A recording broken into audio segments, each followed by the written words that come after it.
Avec le recul, c'est quoi ton regard sur ta carrière en bleu? Et est-ce que tu aurais aimé jouer aussi pour le Sénégal à un moment ou à un autre? Mais tu peux. Écoutez, on me pose souvent cette question. Ouais.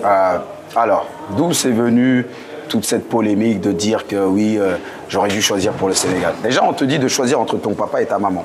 Bon, ma maman est française, mon papa est sénégalais. J'ai concerté les deux, ils ont fait le choix. Ma mère, tu sais, je serais heureuse si tu joues pour l'équipe de France. Mon papa, pareil, je choisis l'équipe de France. Mais je ne regrette en aucun cas. Maintenant, je reprécise que quand ils m'ont posé la question, ils m'ont dit pour les jeunes, mais quand tu joues au foot, tu comprends pas ça. Mais ça devient politique. Donc j'ai dit aux jeunes que si par exemple, si tu viens du Sénégal, du Cameroun ou du Congo, fais bien attention si tu dois choisir entre l'équipe de France ou l'équipe d'origine. Parce que quand tu gagnes, tu es un Français. Quand tu perds, on t'enlève ton passeport, tu redeviens un Sénégalais. Et là, j'ai vu des articles que Patrice Evra regrette, mais les gens sont malades. Bonjour à tous. Bonjour à toutes. Vous venez d'écouter Patrice Evra. En fait, il évoque un problème qui est qui est sensible, qui est véritablement sensible, et je comprends un peu que les gens qui ont la double nationalité aient des problèmes. Parce que vous savez, déjà, je n'aime pas quand on parle de binationalité. C'est vrai, j'ai utilisé le mot binationalité parce que je voulais alerter les gens. Parce que pour moi, la binationalité, quand on l'évoque, c'est un peu discriminatoire pour moi.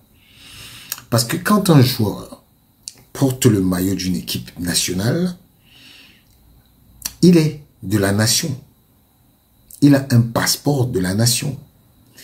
Et je trouve un peu déplacé qu'on les appelle des binationaux. Justement, chez nous, au Cameroun, on a tendance à les appeler des binationaux. Et vraiment, je trouve que c'est réducteur pour eux. Parce que on ne peut pas être discriminé quand on porte le maillot d'une équipe.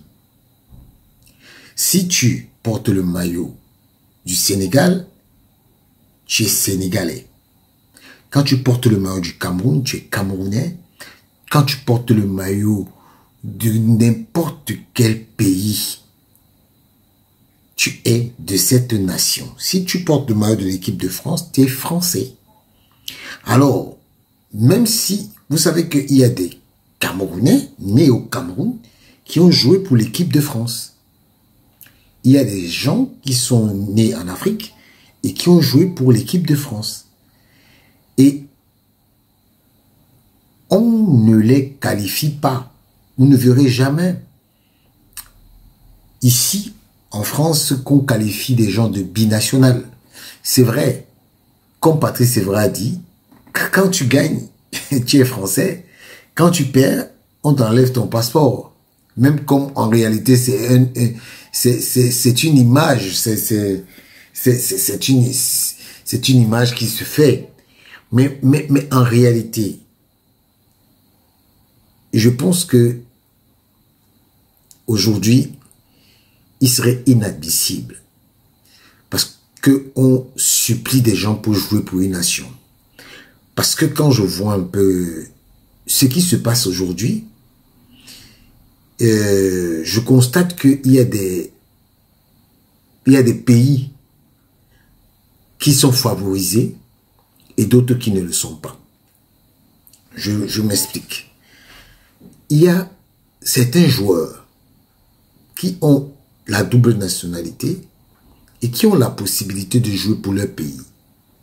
Mais vous verrez que ces gars-là, ils ne s'intéressent pas à leur pays. Quand leur pays s'intéresse à eux. Mais il faut très vite comprendre que je suis très déplacé pour certaines personnes, certaines autorités qui vont vers ces joueurs-là pour les supplier de venir jouer pour une équipe nationale. Moi, je ne suis pas d'accord avec ça. C'est un peu comme si on te forçait à aimer soit ton père, soit ta mère. Parce que jouer pour un pays, c'est représenter en premier lieu ses parents. Parce que quand tu portes le maillot de l'équipe nationale, tu portes en réalité le maillot de tes ancêtres, de tes parents, parce que tu fais honneur à la patrie. C'est pour ça qu'on parle de patrie, parce que dans patrie, il y a père.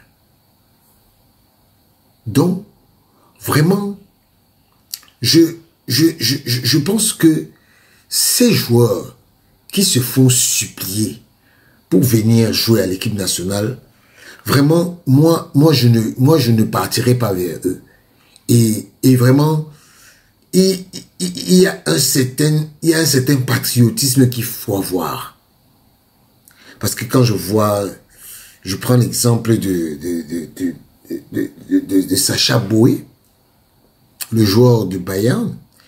Ça fait longtemps, Rigobert, on voulait l'appeler, mais Sacha Boey a toujours, comment je vais dire ça, il a toujours boudé l'équipe nationale du Cameroun. Mais sauf que, il faut qu'il sache quelque chose. C'est que les places sont tellement chères en équipe de France à son poste que vraiment, il a beau jouer au Bayern, à son poste en équipe de France, ce sera difficile pour lui. S'il n'est pas assez intelligent pour se réinventer et pouvoir gagner sa place en équipe de France, il ne va jamais jouer la Coupe du Monde. Il y a un joueur très célèbre, je ne vais pas citer son nom, mais je vais vous raconter son histoire. Il a joué pour une équipe en France.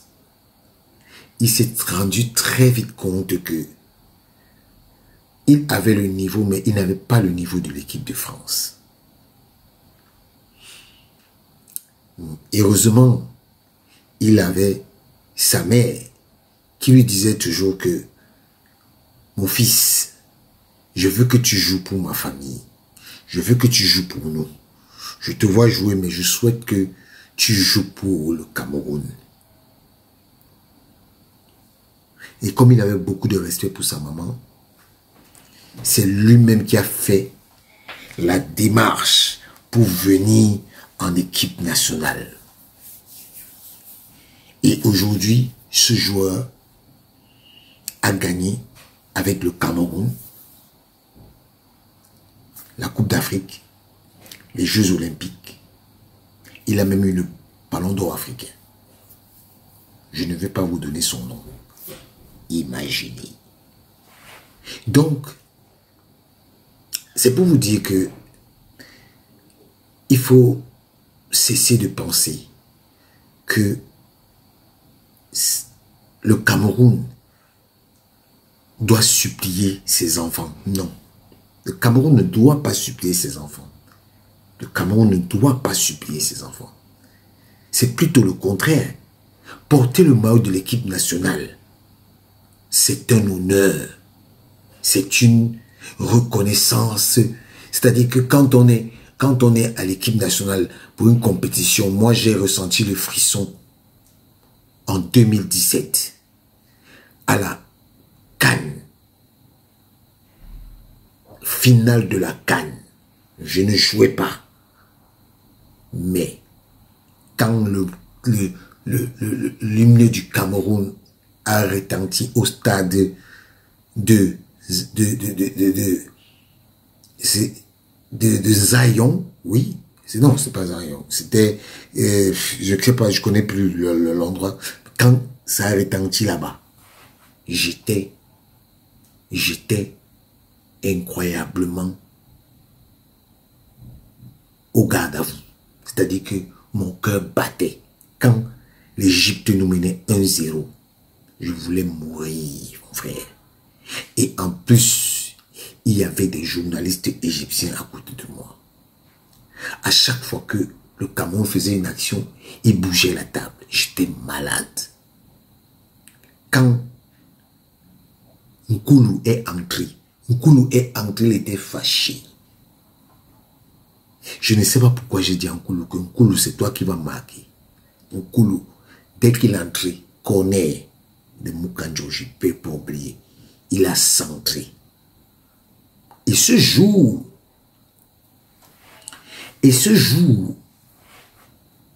je vais vous dire,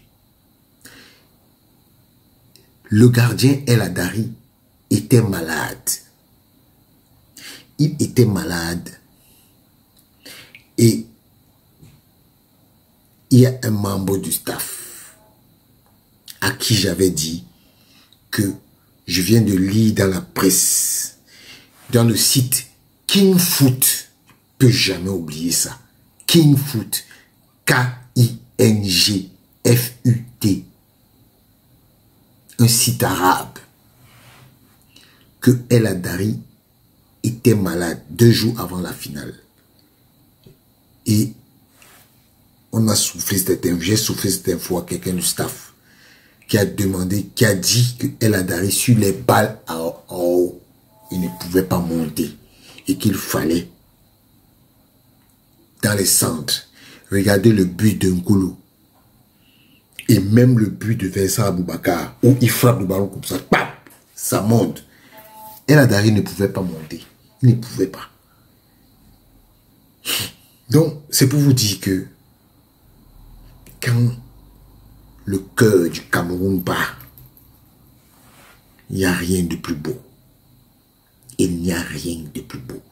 Donc, celui qui doit se faire supplier pour venir jouer pour le Cameroun, mon frère, reste chez toi. Reste chez toi. Ciao.